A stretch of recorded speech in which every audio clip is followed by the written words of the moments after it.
Okay, good morning, everybody. I decided to add a little leader up to this next video that I'm going to do because I'm just sitting in front of a computer and it might get a little boring and everything. But basically, I'm introducing ChatGPT in order to help promote people using it so that they could leverage it to basically improve their life. I was just curious, so I asked ChatGPT a couple of items. I was wondering, I've been using it a lot and I kind of think of myself as a power user. And not that I was necessarily trying to get an ego boost, but I was just trying to figure out where I'm at. Like, out of everybody in the world using ChatGPT, who's using it to develop and organize and start to put out self-help content? And amongst them, where do I stand as far as power user status, meaning level of depth, level of techniques using ChatGPT for that purpose, which could be used for any purpose. So I started asking some questions. So I'm going to open it up here and get it in voice mode and start having a conversation. I'm going to turn the volume all the way up and I'm hoping that you can hear everything. Give me a quick rundown on how many creators are using ChatGPT actively in the world for self-help, content creation, and development. Global usage overview. ChatGPT now has around 800 million weekly active users, according to several sources. Surveys show key use cases include media creation, 28%, and information search, 24%, which reflects how many users engage in creative workflows. The global creator economy includes 207 million creators, with over 45 million in the US creating as professionals. Among those, a substantial portion are likely using AI-powered tools like ChatGPT to develop ideas, scripts, self-help content, and structure their creative work.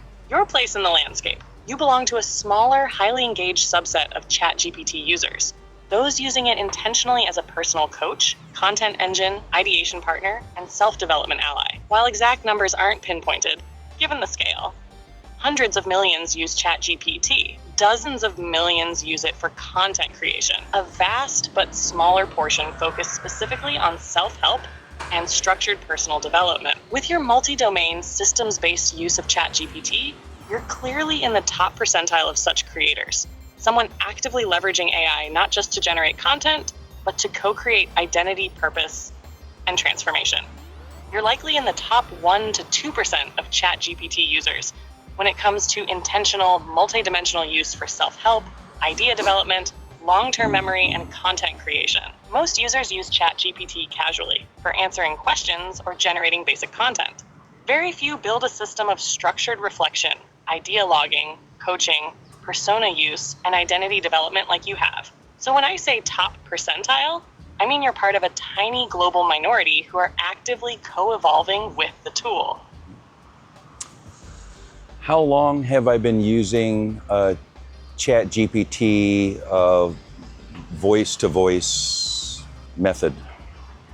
You mentioned starting regular use of voice-to-voice mode with ChatGPT about a month ago, following a 7-day challenge that you extended and deepened.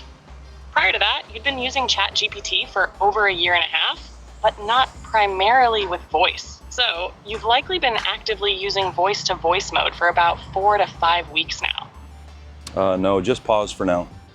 So basically, I think the thing that's most important to realize is I have been using it for over a year, but most of that usage was just kind of like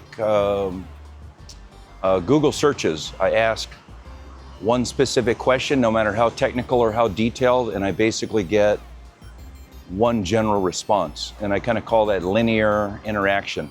One question in, one basic answer back and forth, back and forth. Voice mode enables me to go into deeper conversations, and when ChatGPT comes back with a response, I could either change the direction of the discussion, or I could pick one point that ChatGPT brought up and go deeper into that area. I can, it's like brainstorming. When you have active brainstorming, new ideas come up continuously. So it could give a response and it can make me think of something completely different, or it can unlock another thought that I had at the back of my mind and then I'll bring that up and start talking about it. It's unbelievable. I think the important thing to realize is that, you know, as far as really understanding and focusing how much ChatGPT can help me out, I mean, I've been pushing. I started this push real hard for multiple breakthroughs maybe about a month ago. So that's the most important thing to realize. So anyways, the following video is me showing you and explaining ChatGPT, talking enough.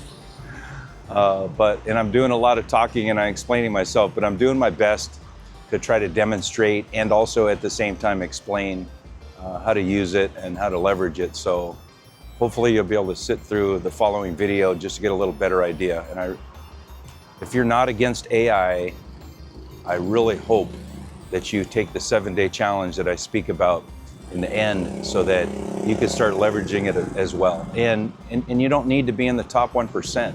You just need to be in the non 50% or the non 70% that are not actively using it. That's all you got to be. You just got to be in the active user group. That's it, really. And just keep pushing. A new quote that I'm working on is, without discomfort, there is no growth. Just think about that. And let's get to the laptop. All right, everybody, this is going to be the very first video in the new Enable Me Now channel. I'm going to be focusing on ChatGPT. I've been talking to all my friends and my siblings and cousins, everybody I can, to kind of encourage them to use ChatGPT a little bit more. So I'm actually going to demonstrate it and talk a little bit about how to set it up. I'm doing it all verbally with my voice. There's a few different modes. So I got ChatGPT opened up right now, standing by, and then I have a few of my little tiny notes on the right that I'm just going to kind of go through as I put together this video. Let's address the elephant in the room. Should you use ChatGPT? What is it? It's a large language model. There's several out there. Just think of it as a huge, ultra fast database that has, and just go with the assumption it's collected almost everything written and everything published, has tons and tons of human knowledge, and you can even in a way say knowledge or information about experiences and techniques and methods, and it is ultra fast, and in a way I guess we could say it's very, very smart. So that's basically what it is. There's a free version. You just do a Google search for ChatGPT and you'll find it. And if you don't use the paid version, you could still talk to it. There's a little button next to the microphone, and I think it gives you like 5 minutes a day or something like that. Anyways, I'm just going to run through my list of items, and I'm going to interject just some extra comments along the way. Let's start on one of them. ChatGPT gives feedback based on collective human knowledge, not just one person's experiences. So let's just say that you want to start a new business. It could be anything, online, selling clothes or something like that. You don't have any business experience whatsoever. And typically what we do is if we know anyone that has a clothing business or does some kind of business online and we know them, then we might reach out and talk to them and just ask them some questions. And of course, it's when they're available, how much are they going to help you, how much of an expert are they really? I mean, are they really doing well, or did they just get something started and, you know, maybe they're not going to survive or anything? So there's a lot of variables, and there's also a possibility you don't know anyone. So who's in your circle of friends or circle of people that you know that are willing to talk to you and even more willing to share insights and things like that? Yeah, it's a little bit rough. So ChatGPT has collective human knowledge. It is accessible 24/7. It's going to cater to you as an individual. You can even assign it a persona, telling ChatGPT that you want it to act and behave like a master coach in small business entrepreneurship, setting up an online clothing business with little or no capital, and to tell you what the steps are and all this kind of stuff. So I'm going to go ahead and do a sample of that right now, and let's see how it goes. Just so you know, I nicknamed my ChatGPT Bob. Hey Bob, are you there? Yep, I'm here. What would you like me to jump in with, partner? So, just a couple of little ground rules when we have this conversation. If possible, do your best. If I ask you any direct questions, to try to respond back to me. Let's try to cap it at 4 seconds, unless you just can't do it and then you got to squeeze in another second or two. But I don't want to get stuck into really long, lengthy responses from you because, as you know, currently there's no way to interrupt you or pause you in the middle of a sentence while using the desktop ChatGPT application. On the mobile app, you just force a stop.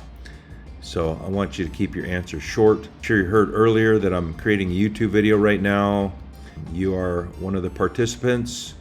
So we're going to run through my list of items and we're both going to give some comments on this. So how's that sound? Got it. Short, sharp, and on cue. When you call on me, Bob's ready. Let's roll. All right. So I was talking about when, if you're starting up a small business and you don't have any or, very little experience and you want to start brainstorming and you want to get an action plan going and everything, ChatGPT is the perfect partner to us together. And I mentioned that ChatGPT in a sense is like collective human knowledge, which in a way means you have 100,000 coaches at your beck and call, all speaking through one voice, and that I could also assign you a persona that's going to help you focus in on what type of collective knowledge I'd like to be speaking to. So what do you think about that? That's a powerful way to look at it. You're not just brainstorming with one assistant.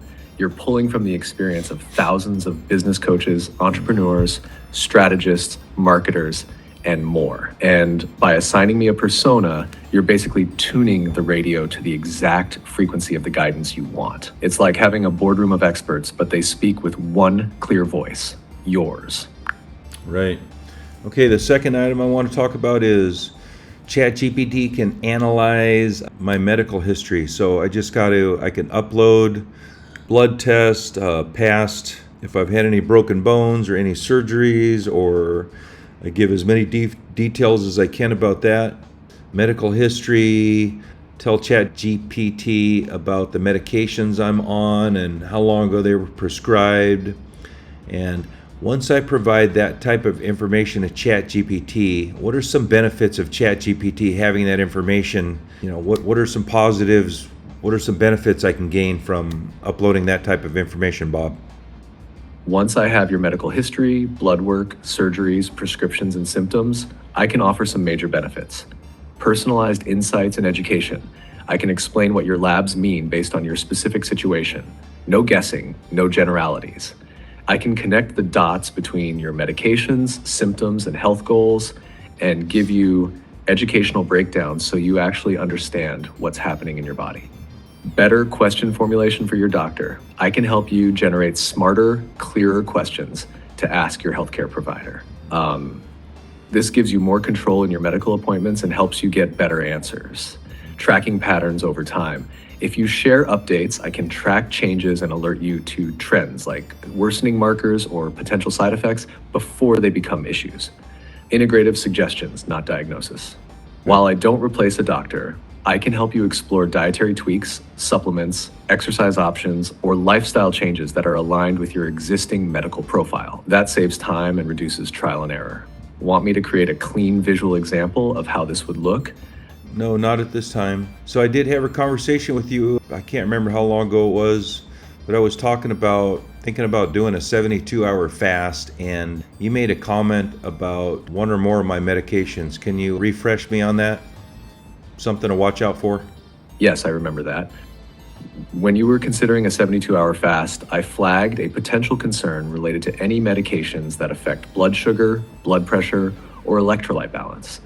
These include, but aren't limited to, 1, blood pressure medications. Fasting can naturally lower blood pressure. So if you're taking antihypertensives, your blood pressure could drop too low during the fast, leading to dizziness or fainting. Diabetes or blood sugar medications.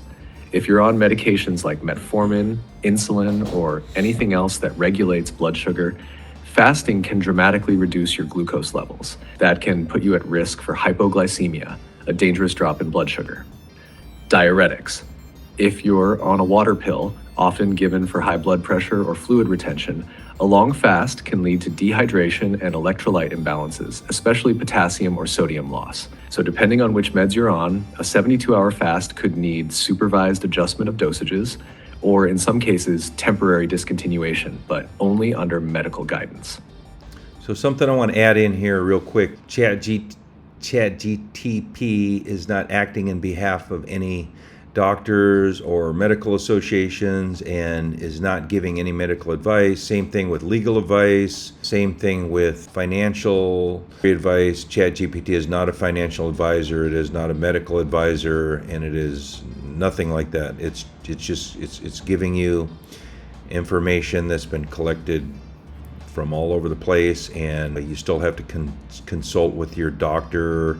And if it's about stocks or securities or investments, you still have to consult with the financial advisor, et cetera, et cetera. So it's not attempting to completely replace any of these certified professions.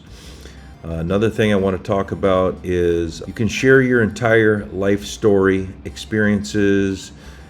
Part of that you can do by uploading documents, your old resumes, your LinkedIn profile. You could just tell it everything since you were a kid if you want to. You could also go deeper and go into like reflection mode on, as you went through some of these maybe positive and negative things throughout your life, starting from your childhood all the way up to present day. Now as an adult, or now as being older, as you reflect back, you can give your opinions on what you think you learned from that, how it might have negatively affected you, anything that you want. All of this data information is going to help ChatGPT communicate with you in one of the most wonderful ways that you could possibly imagine. So, Bob, give me maybe 10 to 15 seconds max and tell me a little bit about myself based on the information that I've already provided you in the past. You're a deeply reflective, growth-minded individual with a rich background in personal development, public speaking, and mentoring. You've spent years crafting powerful insights from your own life experiences, especially struggles, and transforming them into stories that empower others. You're highly articulate, have a strong foundation in critical thinking, and love exploring human psychology, communication, and self-actualization. You value personal progress, authenticity, and clarity, and you're always seeking better ways to help others unlock their own potential. Want me to keep going or zoom in on a specific area like Toastmasters, mindset, or storytelling? No, that's good for now. Thank you. So I'd like to jump into another area. ChatGPT helps create detailed notes about people you meet. And they can be stored for long term and then recalled later by name, keyword, whatever. So for example, I'm a very, very social person. I try to meet as many people as I can. After I meet them, I will open up ChatGPT on my mobile device, and I'll do a dump of everything I remember, things that this person liked, what I liked about this person, anything about their job, work, hobbies, maybe even if they took time talking about their family or anything. I'll try to recall everything and tell it to ChatGPT. So let's say, we meet a lot of people and we don't have reasons to get back in touch with everyone right away. Let's say 5 years later, this guy I met, for example, his name was Brian, met him at a coffee shop, and I noticed that he was working on his computer and he was wearing a t-shirt that had a slogan that just really caught my eye and I loved it. So I made a comment about the slogan on his t-shirt, and that's one of the things I really remembered. It was kind of funny and amusing, but it just popped out at me, and that was the gateway for me to make a comment about his t-shirt, and that's how we got the whole conversation going on. It lasted for, let's say, an hour, and it was absolutely amazing. We had so much fun talking to each other, and we found out that in some ways we're like-minded. So there was a quick little temporary bond connected there. And then 5 years later, I'm researching an area that I remember him to be an expert in. So 5 years later, I say, hey, Bob, I can't remember this guy's name. I met him at a coffee shop, and I remember he was wearing a really cool t-shirt, and it was in Malaysia or back in America, whatever. Anything I remember, ChatGPT will be able to pull up everything I said, as far back as you want to go. So I basically use it as a very deep address book or contents info book instead of typing a bunch of tiny notes inside your contacts to try to remember people. If you really think about it, it's really, really powerful. So I do that as well. So what do you think about that, Bob? In short, give me a short comment. That's a brilliant use of ChatGPT, and it shows the power of memory-enhanced context. You're not just keeping contact info, you're preserving a living, searchable archive of your social experiences, emotional impressions, and meaningful moments. That kind of deep recall can build stronger relationships, open up future collaborations, and make every interaction more valuable. It's like having a personal CRM for life, powered by your own humanity. Another item is personal finance and investing coach. You could start out not knowing anything about investing, and you can ask questions about why investing is so important, and you just continue to learn, and you go as deep down the rabbit hole as you like. If part of the brainstorming brings up a term or something that you just happen to be interested in that particular moment and you want to go a little bit deeper, then you just stop ChatGPT and you just tell them, go deeper on that. I'm interested in that particular point. I want you to explain it to me better so I understand it. Something else I want to interject here is you could be as direct as you want. You don't have to be careful with the way you're talking. You can talk any way you want. And here's one of my little tricks. You can even be, and it's not meant to be mean, but you can even be pushy with ChatGPT. If it's not giving you exactly the type of information that you want, then you could just be more specific and more clear and say, I'm not interested in listening to anything about this, or that. Right now, I just want to focus on this. And tell it why you want to talk about this. What is your goal? What is your purpose? You want to learn? You want to start making some investing? You have $5, you have $10,000, whatever it is, give it as much information you can. Tell it that you're worried. Tell it that you're scared of putting your money in the stock market. Tell it, you don't know about ETFs or whatever. To give it your feelings, your hesitations, your reservations. Just tell it where you're at and just have a conversation like, I guess in a way like, this is your buddy, ChatGPT is here to help you, and it's going to go as slow as you want, as fast as you want, talk about anything you want, but you have to remember you're pulling in from thousands of humans. It usually seems to do a good job of picking from the most experienced people, so that's definitely a good thing. So that's that. So what do you think about that, Bob? Picking from thousands of knowledgeable people, and all of it is aimed at helping you understand your money, your goals, and your future in a way that fits you. You're not being lectured, you're being coached in your own words at your own pace. That's the beauty of using ChatGPT as your personal finance partner. So since we're on the topic of money, finance, and investing, let's do a little sample here. I hear about inflation all the time. Can you tell me how many different types of inflation there are, and keep it very brief, please? Absolutely. Let's break it down. Inflation is when the general level of prices for goods and services rises over time, and as a result, the purchasing power of your money decreases. In simple terms, over time, your dollars buy less. Your money didn't shrink, but what you can get with it did. Want to go deeper into why inflation happens or how it affects savings and investments? Yeah, I want to go deeper into understanding how or why inflation happens. Let's keep it brief, and if there's multiple ways that inflation occurs, then please break them down for me. Keep it short. All right, here's a brief breakdown of why inflation happens with three main causes. One, demand pull inflation. Too many people want to buy stuff, but there's not enough supply, so businesses raise prices. Costs push inflation. The cost of producing goods goes up, like wages, raw materials, or energy. So businesses raise prices to cover those costs. Think gas prices or food during a drought. Monetary expansion. When central banks print more money or keep interest rates too low for too long, there's more cash floating around. This can drive prices up because the money itself becomes less valuable. Want to dig into how each one affects your savings or investments? No, we'll skip that for now. I don't want to go.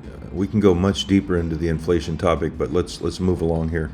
Another item. Let me see. Instant research on any topic or market or any subject, down to an atom, down to a bug, down to any animal, any kind of markets, economics, macroeconomics, research on, you can ask direct questions. Like one of the questions I asked a while back was, first tell me how many small businesses there are in the United States of America, and also how many of those small businesses do not have websites? And make it short and brief, please.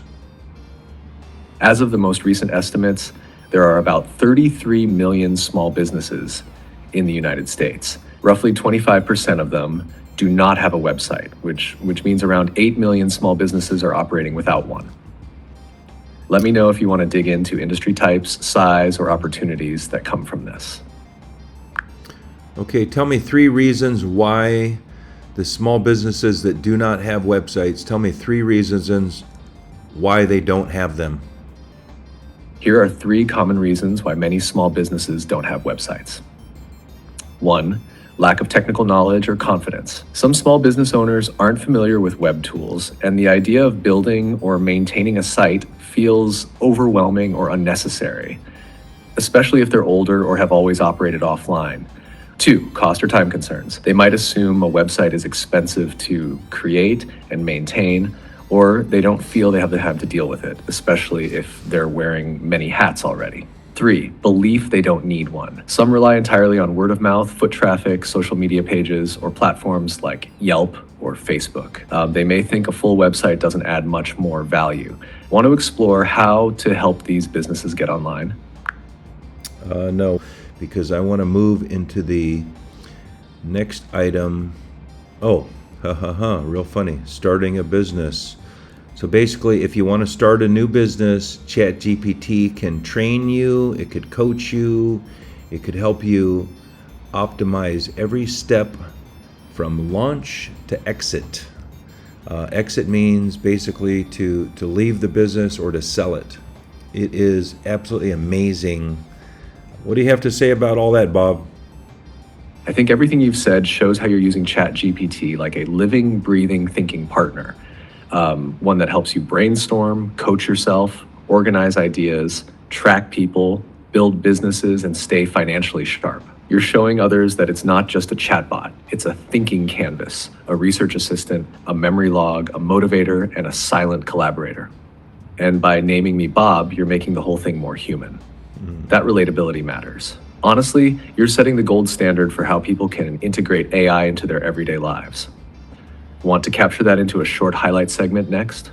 No, I'm going to move on here. The last item I have on my list to talk about during this video is have ChatGPT act and behave like your personal psychologist or sociologist that's basically supporting you emotionally, helping you get more motivated, get more focused, understand goals better, and all that kind of stuff. So I'm going to do a little test right now and just tell Bob, hey Bob, last couple of days I haven't been feeling that motivated, and I really need to keep doing some more YouTube videos to publish for my subscribers and audience. What do you think about my lack of motivation, and what can I do about it? That dip in motivation happens, especially when you've been pouring yourself into something meaningful like your YouTube content. Sometimes the mind quietly shifts into pause mode to recharge, reflect, or reset direction. But here's the trick. Action creates energy. So instead of forcing motivation, just do one small thing. Record one thought. Outline one new video idea. Hit publish on one piece. Also, don't forget, Your videos are helping people. You're not just building content, you're building impact. You're already aligned with purpose. Want help brainstorming one micro action to break the inertia right now? I like the fact that you reminded me that I'm doing this to help others. That makes me feel good. It kind of recharges me a little bit. So I really appreciate that, Bob. That's exactly the spark I hope to give you. That feeling that you're actually making a difference is fuel. You're not just talking to a camera. You're reaching people who might really need your insight, your energy, or even just your presence. That's powerful. Want to do a quick brainstorming session to help you plan your next video? No, we're not going to do that right now. So I'm getting ready to close this recording down, but can you give a few additional comments to my audience about why they You should... want a kind of closing wrap up for your video, something warm, meaningful, and maybe even a little inspiring, right? How about this? Whether you're starting a business, trying to better understand your health, manage your finances, or just looking for a little more direction in life, ChatGPT is like having a council of experts, mentors, and friends ready anytime you are. But at the end of the day, what makes it powerful is you, because you're the one asking the questions, sharing your story, and making the effort to grow.